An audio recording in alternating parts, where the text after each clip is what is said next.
तो आप कब से हैं राजनीति में? मैं राजनीति में स्टूडेंट लाइफ से हूँ, क्योंकि मैं अपनी यूनिवर्सिटी में प्रेसिडेंट था ट्वाइस। और जिस साल मैं यूनिवर्सिटी छोड़ रहा था तभी मुझे चरण सिंह जी ने बुलाया, और चरण सिंह जी के तब 30 MLA छोड़ गए थे। किस साल की बात है? ये दैट इज़ 1973। तो उन्होंने कहा सतपाल देखो बेईमान, मैंने पार्टी बनाई थी किसानों की, मुझे छोड़ दिया।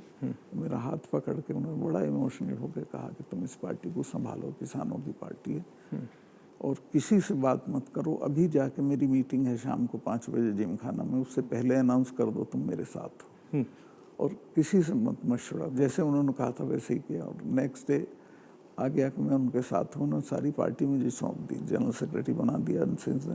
उसके बाद उन्होंने MLA लड़ाया, तो मैं 26 साल की उम्र में 74 में MLA हो गया।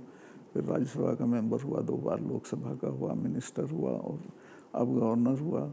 तो तब से लड़ाई झगड़ा कुछ ना कुछ चलता रहता है, बट होल टाइम पॉलिटिक्स में आ गया, फिर प्रैक्टिस वगैरह नहीं कर पाया। तो कैसे थे वो चरण सिंह? चरण सिंह जी वो अच्छे थे। तो उनकी दिक्कत क्या थी कि उनको किसी भी तरह प्राइम मिनिस्टर बनने का एक सपना देखते थे वो। हाँ। तो उसमें उन्होंने इधर उधर किया, और वो कल्चर्ड, ईमानदार, बहुत स्वीट आदमी थे।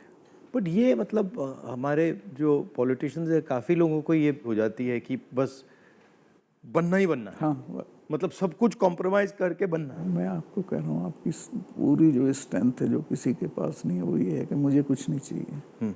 इससे सामने वाले सब खलास हो जाते हैं। बट ये होता क्यों है कि मतलब इतनी मतलब इम्पेशंस हो जाती है कि बस हर हालत में ही, मतलब काफ़ी पॉलिटिशियंस ऐसे होते हैं। आज़ादी के फ़ौरन बाद तो राजनीति एक तरह से कर्तव्य था, और लोग करते थे उसको उस तरह। फिर ये प्रोफेशन हो गया, और अब ये बिजनेस हो गया है।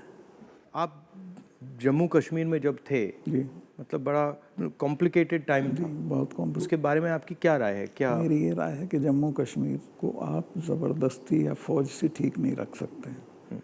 वहाँ के लोगों को जीत के आप कुछ भी कर सकते हैं, और वहाँ के लोग एमिएबल हैं। ऐसा नहीं कि इम्पॉसिबल है, मैंने तो देखा, मैंने उनको अपने साथ किया। आपने अंदर से डिटेल से देखा, सोल्यूशन वहाँ किस बेसिस पे आएगा? इमीडिएटली तो उनकी स्टेटहुड वापस करना चाहिए। उनको इतना 370 नहीं चुभा जितनी स्टेटहुड लेकर यूनियन टेरिटरी बनाना चुभा। और यूनियन टेरिटरी इन्होंने किस लिए बनाया, जो मुझे लगता है, मुझे नहीं बताई वो बात, इनको ये अंदाज़ा था कि पुलिस रिवोल्ट कर जाएगी, जबकि ऐसा नहीं था। पुलिस इतनी फेथफुली रही भारत सरकार के साथ कि ईद का महीना था, एक एक सिपाही ने छुट्टी भी नहीं मांगी, वहीं लाइन में रहे। तो एक तो स्टेटहुड और उनका प्रॉमिस भी है अमित शाह का हाउस में, उसको इमीडिएटली वापस करना चाहिए, और फिर इलेक्शन करा देने चाहिए। बट जब मैं जम्मू गया, ये जम्मू के लोगों को भी ये लगता है कि हमारा मतलब स्टेटहुड ले लिया। हाँ, उससे तो वो भी खुश नहीं है। सबसे ज़्यादा वही चीज़ चुभी है। तो ये मतलब कर क्यों नहीं रहे इसको? पता नहीं, मेरी बात हुई, मैंने कहा वापस कराइए, तो बोला कह दिया होगा, क्या जरूरी है वापस कराना, चल तो रहा है सब ठीक। कहाँ ठीक चला, सारी इंसर्जेंसी वापस आ गई है, टेररिस्ट एक्टिव हो गए। अब तो काफ़ी घटनाएं हो अब रही तो जगह जगह हो रही हैं। राजौरी में रोज़ होता है, ऊपर कश्मीर वैली में रोज़ कुछ ना कुछ होता है।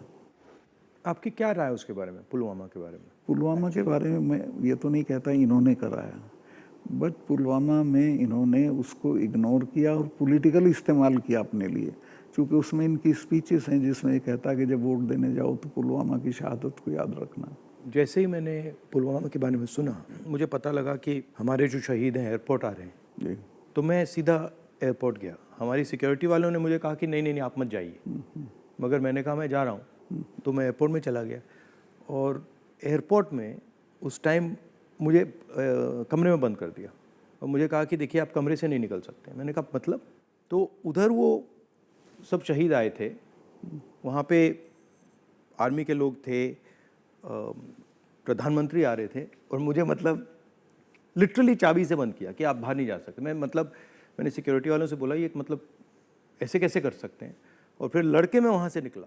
तो मुझे लग रहा था कि एक पूरा वहाँ पे शो सा क्रिएट हो रहा था। हाँ, वो था ही। वो प्रधानमंत्री को श्रीनगर जाना चाहिए था, राजनाथ सिंह आए थे, मैं था, हम लोगों ने श्रद्धांजलि दी थी। प्रधानमंत्री को उसी दिन जाना चाहिए था। नहीं, मगर मुझे उसमें क्या शौक लगा कि ऐसे लग रहा था कि एक कोई बड़ा इवेंट सा हो रहा है, ना इसके लिए और वहाँ पे प्रधानमंत्री आए हैं और ये पूरा मतलब जैसे देश को दिखा रहे हैं कि भैया देखो, काफ़ी डिस्टेस्टफुल सा था। जिस दिन ये हुआ तो ये नेशनल कॉर्बेट पार्क में शूटिंग करा रहा था अपनी, तो ये अवेलेबल मैंने 3-4 बार कोशिश की, मिला ही नहीं मुझको।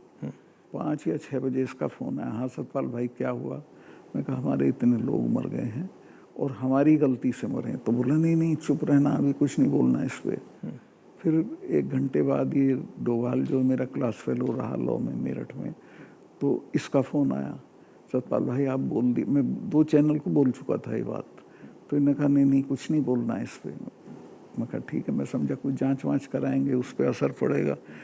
कुछ भी नहीं। तीसरे दिन इनका आ गया कि ये पुलवामा की शहादत को याद रखो और अब हम बालाकोट करेंगे, ये करेंगे, वो करेंगे। और अभी तक उसमें कुछ नहीं हुआ? कुछ नहीं, करना भी नहीं है इसको। पुलवामा के शहीद जिस तरह हुए थे इसलिए हुए कि उन्होंने 5 एयरक्राफ्ट मांगे थे। अगर वो मेरे से मांग लेते तो मैं इमीडिएटली कर देता। मैं तो वहाँ स्टूडेंट्स जब जम्मू में फंस जाते थे बर्फ में, उनको एयरक्राफ्ट से, क्योंकि दिल्ली में एयरक्राफ्ट इमीडिएटली मिलता है किराए पे। 4 महीने तक एप्लीकेशन उनकी पड़ी रही होम मिनिस्ट्री में और 4 महीने बाद वो खारिज कर दी कि नहीं देंगे। तब वो सड़क से चले। इतना बड़ा मतलब 4 महीने के लिए वो चले ही नहीं? चले ही नहीं, इसलिए कि वो सड़क से चलना बिल्कुल इनसिक्योर होता है, वो उनके उसमें नहीं है सिस्टम में। 5 जहाज मांगे थे उन्होंने, वो नहीं दिए। 4 महीने तक लटकाए रखे। और तो 4 महीने के लिए क्या होल्ड पे थे क्या? होल्ड पे थे सब। मेरे सामने नहीं आई। अगर मेरे सामने आई होती तो मैं उसमें कुछ करता। That was between CRP and home ministry. लेकिन ये थी कि अटैक हो सकता है। इसके अलावा वो जो गाड़ी टकराई थी वो 10 दिन से घूम रही थी वहाँ, पूरा आप समझिए कि भरी हुई विस्फोटक से। वो कैसे मतलब इतना एक्सप्लोसिवली कैसे मतलब ऐसे घूम रही थी? सिस्टम नहीं था ठीक से। और जब मैं गया हूँ फिर पुलवामा होने के बाद, तो जो 10 किलोमीटर का स्ट्रेच है उसमें लगभग 8-10 लिंक रोड मिलती हैं। एक भी सैनिटाइज नहीं थी उस दिन। बल्कि हम तो जब अपनी पुलिस को भेजते थे कश्मीर की, तो पूरी रोड पे सिविल ट्रैफिक बिल्कुल रोक देते थे, सैनिटाइज कर देते थे, तब भेजते थे। ना हाईवे सैनिटाइज था ना वो लिंक रोड।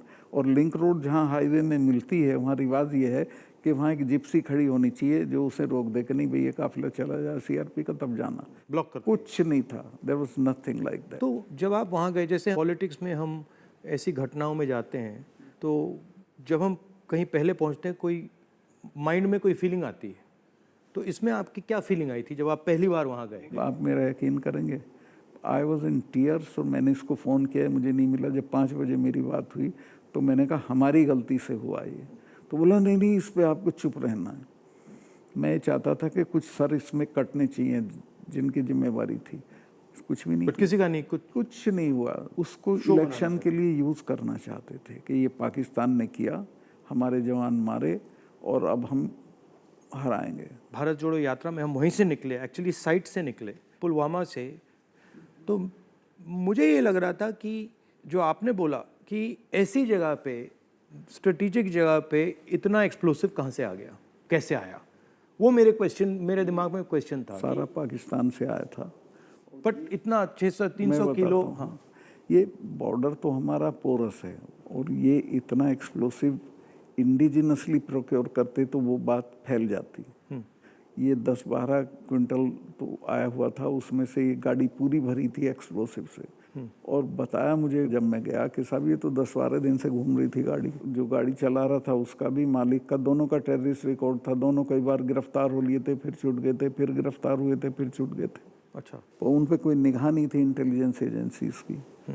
यहाँ मीडिया में मतलब मैं देख रहा था, यहाँ पे इतना बड़ा कास्ट सेंसस का मुद्दा है, बट अब आजकल बस Israel Israel Israel. Caste census को नहीं दिखा। मतलब जो चाहे वो अदानी हो चाहे वो कास्ट सेंसस हो, जो ज़रूरी बातें हैं उसका कुछ नहीं होगा, मगर इजराइल हो, बॉलीवुड हो, क्रिकेट हो, उस पर चलते जाएंगे। अदानी तो आपने इसके चिपका दिया, वो तो छूटेगा नहीं। गांव गांव चला गया अदानी का। और लोग ये कहते हैं अदानी के यहाँ इसी का रुपया है। हाँ, वो 20,000 का आपने उठाया था, 20,000 को इतना बड़ा इन्वेस्टमेंट कहाँ से आएगा? कल ही एक स्टोरी आई है कि ये कोयले के प्राइस इन्फ्लेट कर रहा है।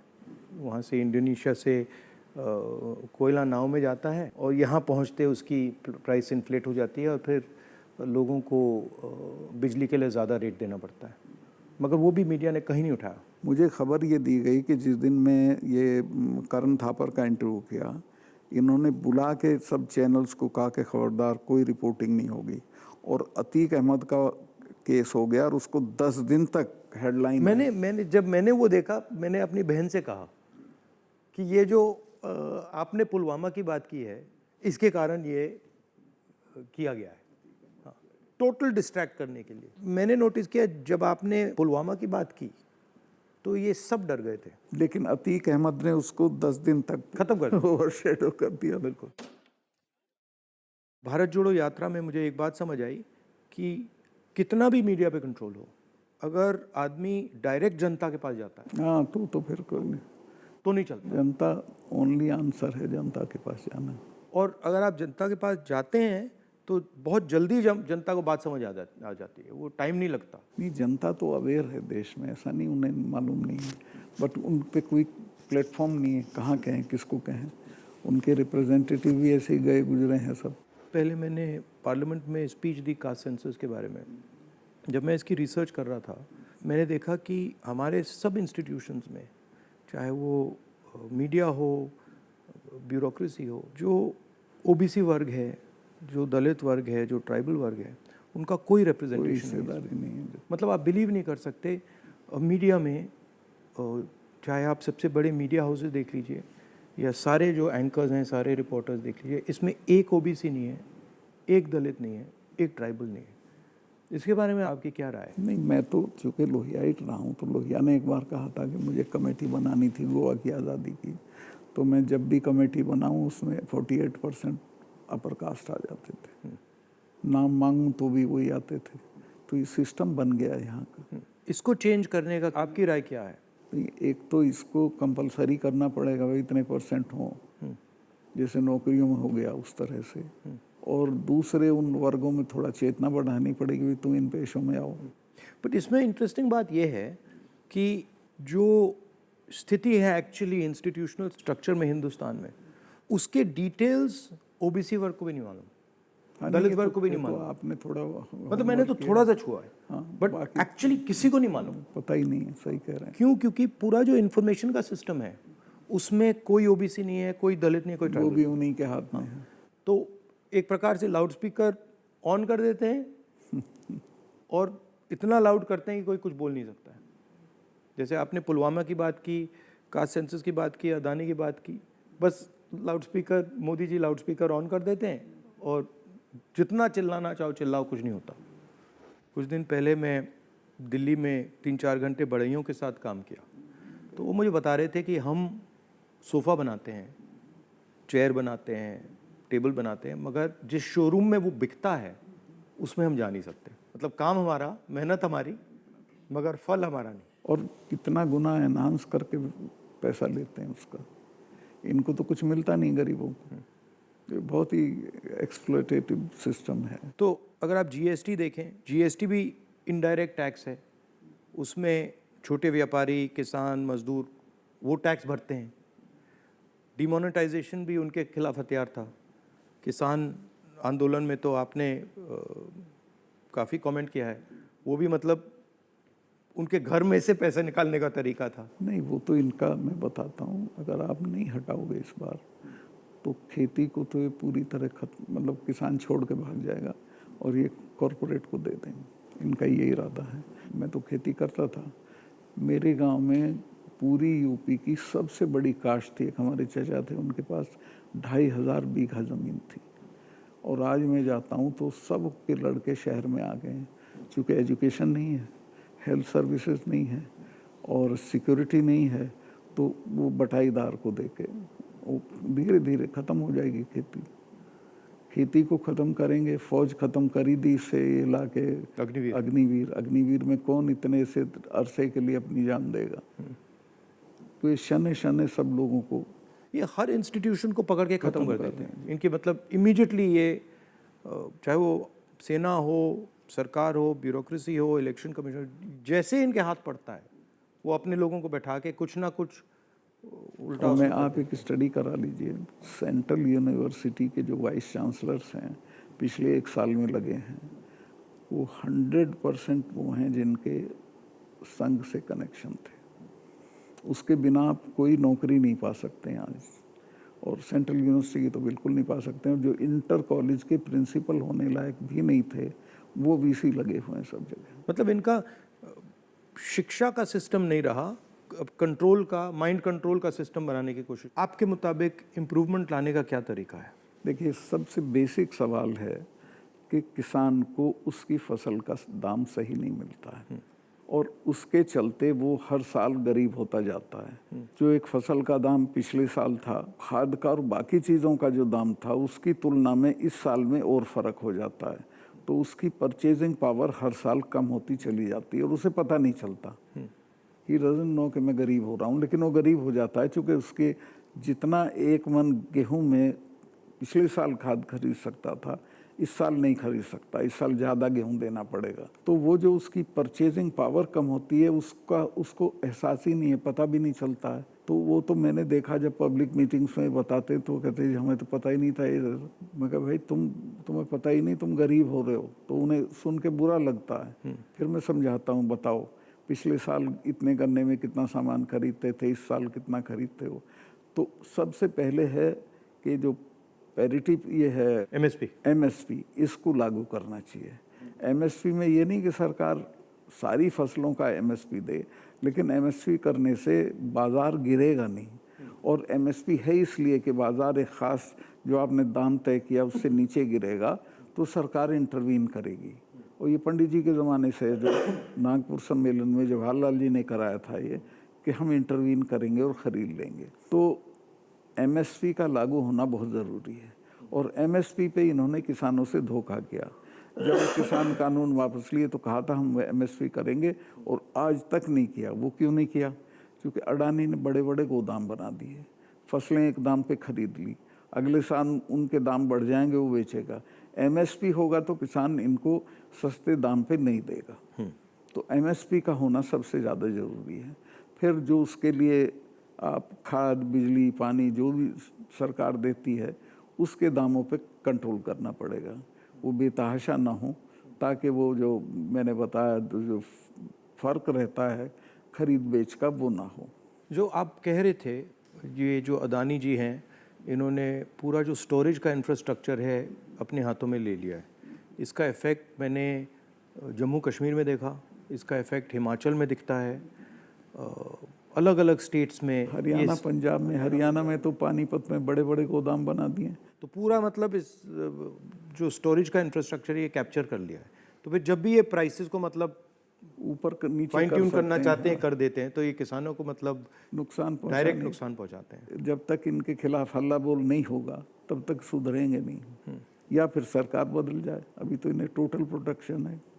मगर मैंने देखा है कि जनरली सरकारों के पास जो किसान का जो स्टोरेज की कैपेबिलिटी होती है, उसके बारे में सरकारें ज़्यादा नहीं सोचती हैं। वो ज़्यादा नहीं, बिल्कुल नहीं सोचती।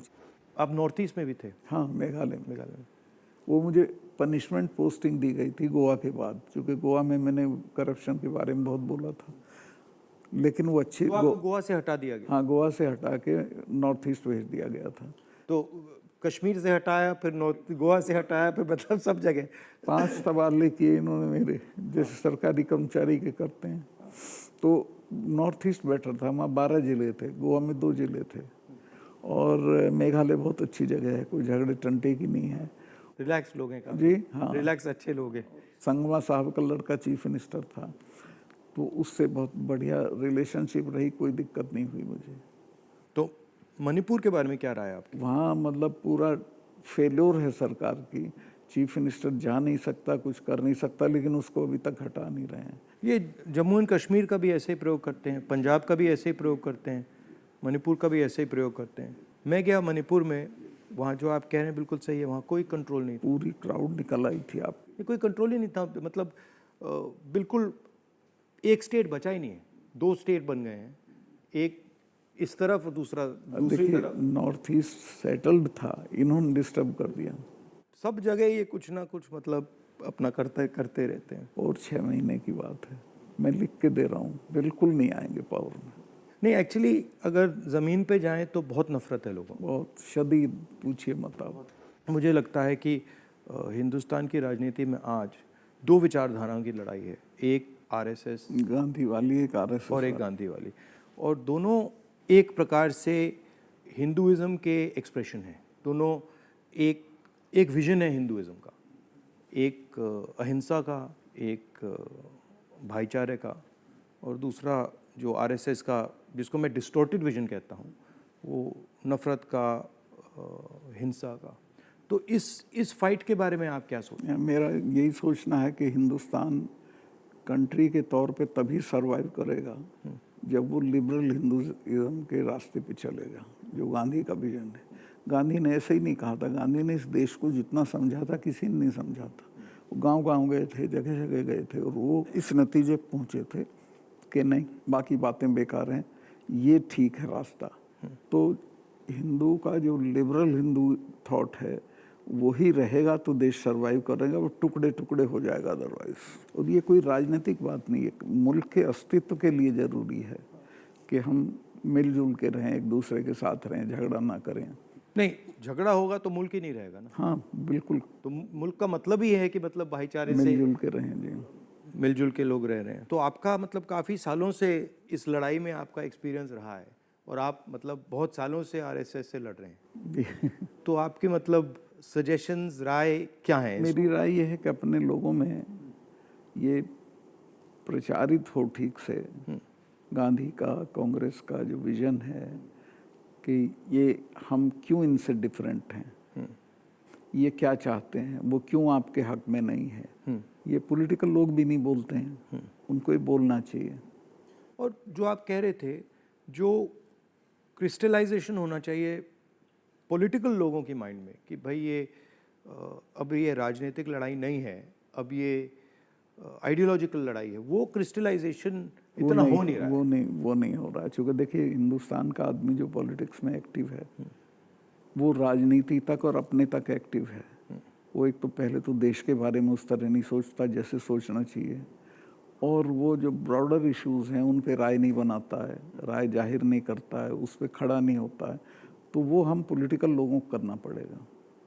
और इसमें यह भी है कि जो, जैसे मैंने कहा कि इंफॉर्मेशन का सिस्टम जो है आसानी से राय बनाने भी नहीं देता है, जो डिस्ट्रैक्ट करता रहता है। तो इंफॉर्मेशन का सिस्टम तो वन वे हो गया है, उसमें आपकी बात तो आएगी नहीं, जो दूसरी बात है वो आएगी।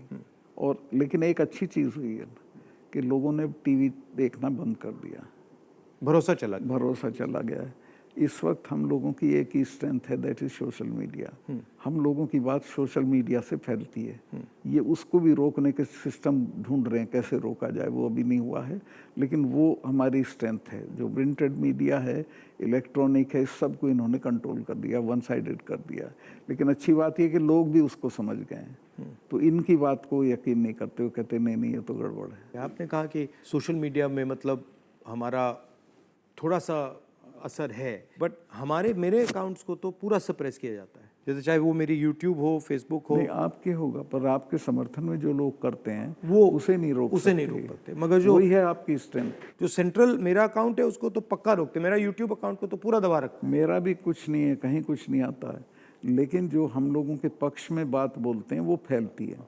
मैंने देखा है कि जब भी सरकार पे कोई प्रेशर आता है, जैसे अगर कास्ट सेंसस की बात हो, अदानी की बात हो, एमएसपी की बात हो, किसानों की बात हो, तो ये कोई ना कोई गिमिक निकाल देते हैं।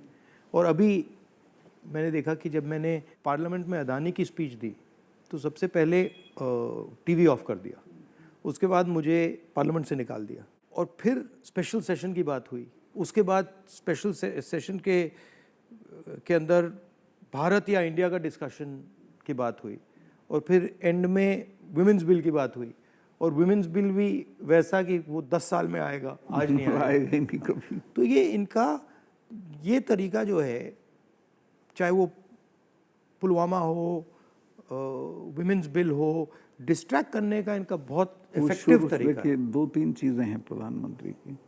एक तो ये किसी भी चीज़ को वो बना देता है इवेंट, छोटी छोटी चीज़ का, और उसका अपने पक्ष में इस्तेमाल कर लेते हैं। वीमेंस बिल का भी इसने यही किया, औरतों को कुछ मिल नहीं रहा है और एहसास ये करा दिया, पता नहीं कितना बड़ा काम कर दिया। हाँ हाँ, मतलब शो बहुत ग्रैंड शो होता है। जैसे वो पार्लियामेंट की बिल्डिंग, नई बिल्डिंग में जा रहे थे तो कॉन्स्टिट्यूशन को हाथ में पकड़ के पूरा मतलब अब ड्रामा। नई बिल्डिंग वाला, इसकी कोई ज़रूरत नहीं थी, पर उनको पत्थर लगवाना था कि मैंने बनवाई थी एक पार्लियामेंट। लेकिन वो हर चीज़ को उसी तरह से बहुत मैग्लोमेनियक की तरह करते हैं।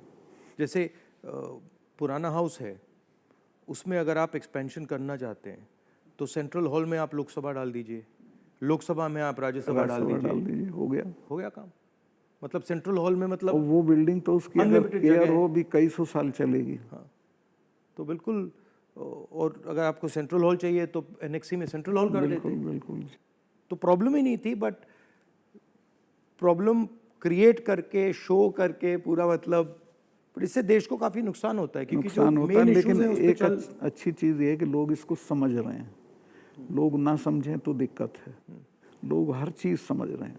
मैं तो बिल्कुल नीचे तक जाता हूँ, वो सब बोल रहे हैं इस चीज़ को कि साहब इसको करना वरना कुछ नहीं है, ये ऐसे ही करता रहता है। और एक्चुअली जब मैं इनके भाषण सुनता हूँ और इनकी जो पॉलिसीज़ देखता हूँ तो एक्चुअली डेप्थ नहीं है, डिटेल में नहीं जाते। ज़रूरत नहीं है उसको, सिर्फ रूल करना है, कोई इम्प्रूवमेंट नहीं करना, कोई चेंज नहीं करनी है, सिर्फ राज करना, जिसे बोलते हैं ना बहुत क्रूड लैंग्वेज में, सारा राज है, राज करना है, दैट्स ऑल। और वो उस तरह से जो जवाबदेही जनता के लिए होती है वो महसूस भी नहीं करते हैं। आपने काफ़ी बहादुरी के साथ जो पुलवामा के बारे में बोला, आपने जो अदानी के बारे में बोला, किसानों के बारे में बोला, तो फिर आपको धमकाया गया, सीबीआई इंक्वायरी कराएगी, सब शुरू हो गया, पूरा इनका सिस्टम चालू हो गया। आप हैरत करेंगे, ये कानून है कि जो शिकायत करता है उसको सज़ा नहीं दी जाती है। मैंने शिकायत की जिनकी की, उनका आज तक इंटरोगेशन नहीं हुआ। मेरे यहाँ 3-3 बार आ गए, मेरे स्टाफ के लोगों के फ़ोन ले गए सीबीआई वाले। मैंने कहा भाई तुम कुछ कर लो, मेरा कुछ नहीं बिगाड़ सकते, मैं तो फ़कीर हूँ, मेरे बिना कुछ है। तो तंग आ गए वो, लेकिन करना पड़ा। फिर यही कहते थे लास्ट में, साहब नौकरी कर रहे हैं मुकदमा। वो मुझे भी यही कहते थे कि भाई अब छोड़िए, मतलब हमें दबाया जा रहा है, हमें करना पड़ रहा है, इसमें कुछ है नहीं। उनकी भी मजबूरी है, क्या करेंगे। हम बात कर रहे हैं तो इसके बाद में आप पर भी थोड़ा आक्रमण करेंगे। जब भी हम किसी से बात करते हैं एकदम आक्रमण शुरू हो जाता है उन पे। हाँ नहीं करेंगे, मेरे पे तो करते रहते हैं, ज़्यादा दिक्कत नहीं, आपको कोई फर्क नहीं पड़ता। थैंक यू, बहुत अच्छा लगा, हमें बहुत अच्छा लगा, थैंक यू।